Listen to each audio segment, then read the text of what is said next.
Olá pessoal, tudo bem com vocês? Como prometido, irei fazer alguns comentários da avaliação solicitada para vocês executarem no Classroom. Questão número 1, ela fala do produto iônico da água em diferentes temperaturas. Notem que há uma pequena variação do valor do produto iônico conforme muda a temperatura. Porém, na questão da dissociação, em termos de íons H+, ou íons OH-, esse valor não altera. Então, no exemplo aqui, a 25 graus, eu tenho o produto iônico da água 1 vezes 10 a menos 14.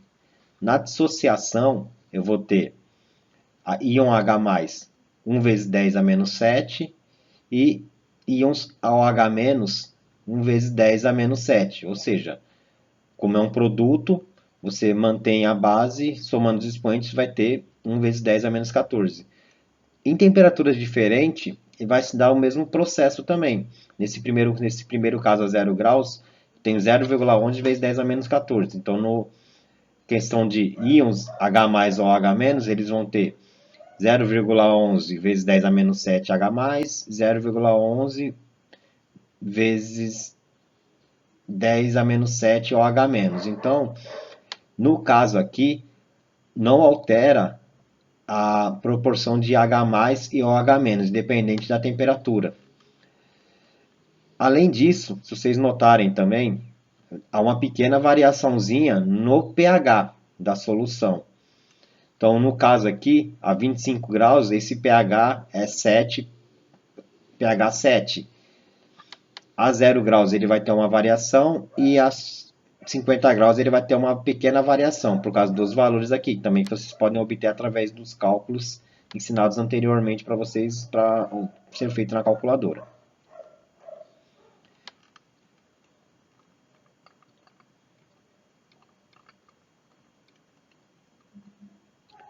Questão número 2. Tem uma tabela onde tem soluções e concentração de íons H+.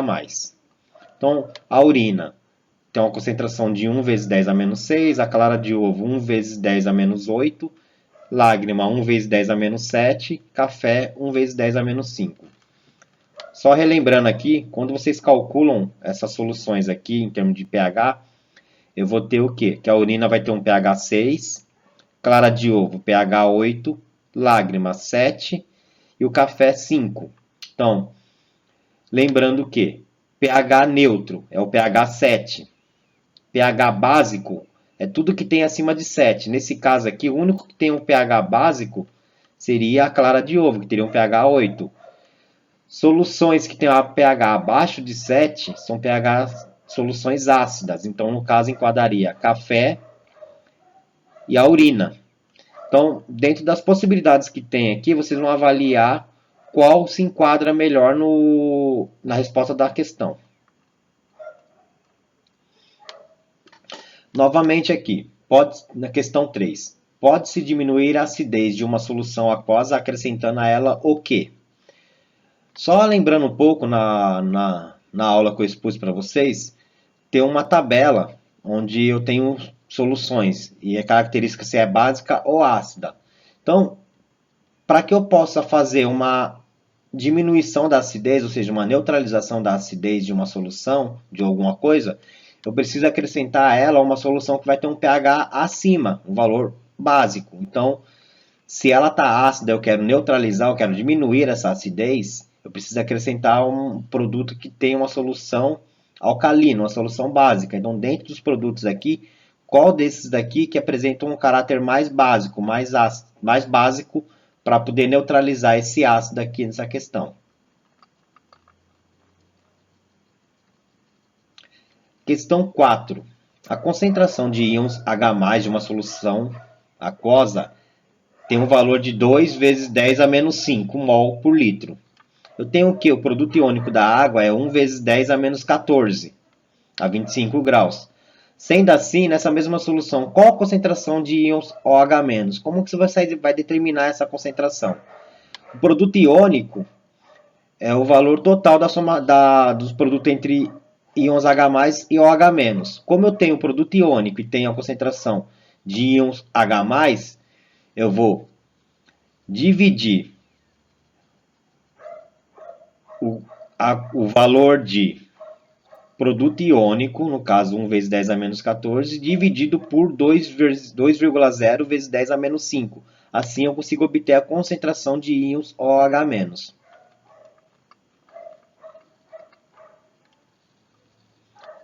Quinta questão fala um pouco sobre indicadores de pH e um pouco do conceito de vocês determinarem o pH através da concentração de íons H+. Então, o indicador azul de bromotimol, que é um tipo de indicador sintético, ele vai ficar amarelo em soluções com concentração hidrogeniônica, ou seja, concentração de íons H+, maior que 1 vezes 10 a menos 6. Convertendo esse valor aqui nos cálculos na calculadora, eu vou ter o quê? Que esse pH aqui vai ser igual a 6. Então, concentrações maiores que isso significa dizer que eu vou ter 1 vezes 10 a menos 5, 1 vezes 10 a menos 4, 1 vezes 10 a menos 3. Significa dizer o quê? Que eu vou ter abaixo de pH 6, todos os pH, tudo que for abaixo de pH 6 vai ser uma solução ácida, ele vai indicar a coloração amarela para esse tipo de soluções. E, no caso de soluções com pH com concentração hidrogeniônica de 2,5 vezes 10 a menos 8, que vocês podem determinar na calculadora, no modo que eu expliquei para vocês, eu vou ter aqui um pH em torno de 7,6. Então, eu sei o quê? Que concentração menor que isso, ou seja, quando eu tiver com 2,5 vezes 10 a menos 9, vezes 10 a menos 10, ou seja, concentrações menores, quanto menor o expoente negativo aqui, menor vai ser a concentração, eu vou ter uma coloração azul para soluções alcalinas. Em resumo, soluções que tiverem pH abaixo de 6, de 0 a 6, quando eu colocar esse indicador, ele vai ficar com a coloração amarelo. Soluções que eu tiver com pH acima de 7,6, então 7,6, 8, 9 e assim por diante, ele vai indicar uma coloração azul.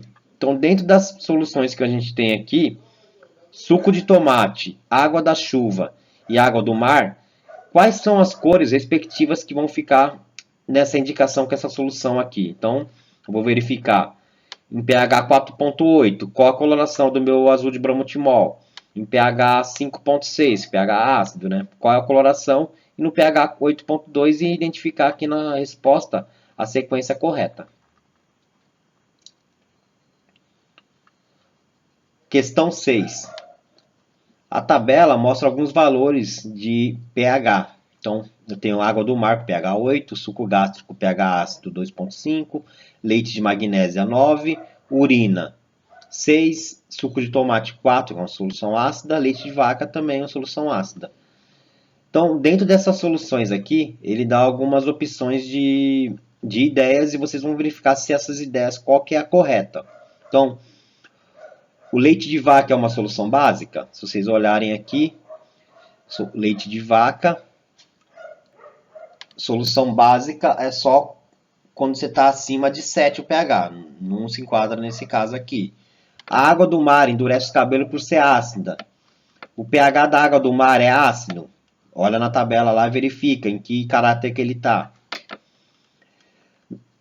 Na presença da urina, a fenolftaleína muda de cor de incolor para vermelho, ou rosa, né, no caso. A indicação que fenolftaleína só vai mudar de cor para vermelho, nesse caso aqui, quando tiver com pH acima de 8,3. A urina está nesse caso? Então vamos avaliar se está ou não. O suco de tomate pode ser alcalino. Para ser alcalino tem que estar com pH acima de 7. Verifica. Pode-se ingerir leite de magnésia para neutralizar a acidez do estômago. Leite de magnésia tem um pH 9. O estômago, só lembrando, tinha um pH em torno de 2, o suco gástrico. Pode ser uma opção provável, beleza? Aqui eu tenho umas indicações de suco de repolho roxo. Foi feito várias soluções e conforme o pH tem uma coloração. Aí ele pergunta a saliva do nosso corpo e o suco gástrico. Quais são as cores respectivas? Ou seja, a saliva, só lembrando aqui na aula que eu passei para vocês anterior, ela tem um pH em torno de 7, é um pH neutro. Então verifica na escala aqui qual a coloração da saliva. E, respectivamente, o suco gástrico ele tem uma solução em torno de pH 2. Verifica qual a coloração do repolho rosso utilizando para medir o pH do suco gástrico. E identifica na questão aqui qual é a correta. Questão 8. Para sobreviverem, os animais aquáticos apresentam limites de resistência em relação ao pH das águas em que habitam. Por exemplo, o pH de sobrevivência das conchas é 5,5, dos camarões 5,8, caramujo 7 e dos paramécios 9. A seguir tem uma tabela para você completar e identificar as soluções B e C. Só relembrando aqui, ó, solução A, que é igual a 1 vezes 10 a menos 7, vai ser um pH igual a 7. Solução B, concentração de H+, ela vai ser menor que 1 vezes 10 a menos 7. Então, nesse caso aqui, eu vou ter soluções. Então, como a concentração é menor que 1 vezes 10 a menos 7, logo a solução vai ser básica. Nesse caso, a concentração de H+, é menor que a de OH-, para determinar possível valor de pH. Basta utilizar a expressão de pH, onde eu vou determinar o quê? Que, nesse caso aqui na solução B, todos os valores acima de 7 vai se enquadrar em solução alcalina. Sendo ao contrário na solução C, que é onde a concentração de H+, ela é maior que 10 a menos 7. Se ela é maior que 10 a menos 7, ela vai ser 10 a menos 6, 10 a menos 5. Então, as soluções, aqui no caso da solução C, vai ser soluções ácidas, abaixo de 7. A partir daí, vocês vão avaliar, através dos pHs dos animais aquáticos aqui, quais sobreviveriam na solução B. Por exemplo, para viver na solução B, tem que estar com pH acima de 7. Então, dentro dos elementos aqui aquáticos, o único que está acima de 7 é o paramécio. Então, só ele sobreviveria nessa solução. Na solução C, todos que estão com concentração abaixo de 7, com pH abaixo de 7. Então, para sobreviver nessa solução C, eu tenho as conchas e os camarões. Os caramujos, eles só sobreviveriam no pH neutro. Então, nesse caso, ele não sobreviveria nem na solução B, nem na C, somente na A. Então, vocês vão avaliar com calma aí quais desses, na sequência, respectivamente, estão nas soluções B e C. Por último, o exercício 9 pedia para calcular a concentração para calcular o pH, dando as concentrações de H+ ou OH-. Esse vai servir bem o exercício que eu expliquei para vocês como calcular na calculadora do celular. Então, note que quando eu tenho OH-, eu vou usar um tipo de cálculo. Quando eu tenho OH+, eu calculo direto, menos log dessa concentração. Na calculadora, quando eu tenho OH-, eu vou colocar 14, menos, aí abro parênteses, menos log, e coloco a concentração, já tenho o pH direto. Então, vocês podem estar executando dessa maneira e colocando o cálculo final na resposta. Espero ter ajudado e uma boa avaliação a todos.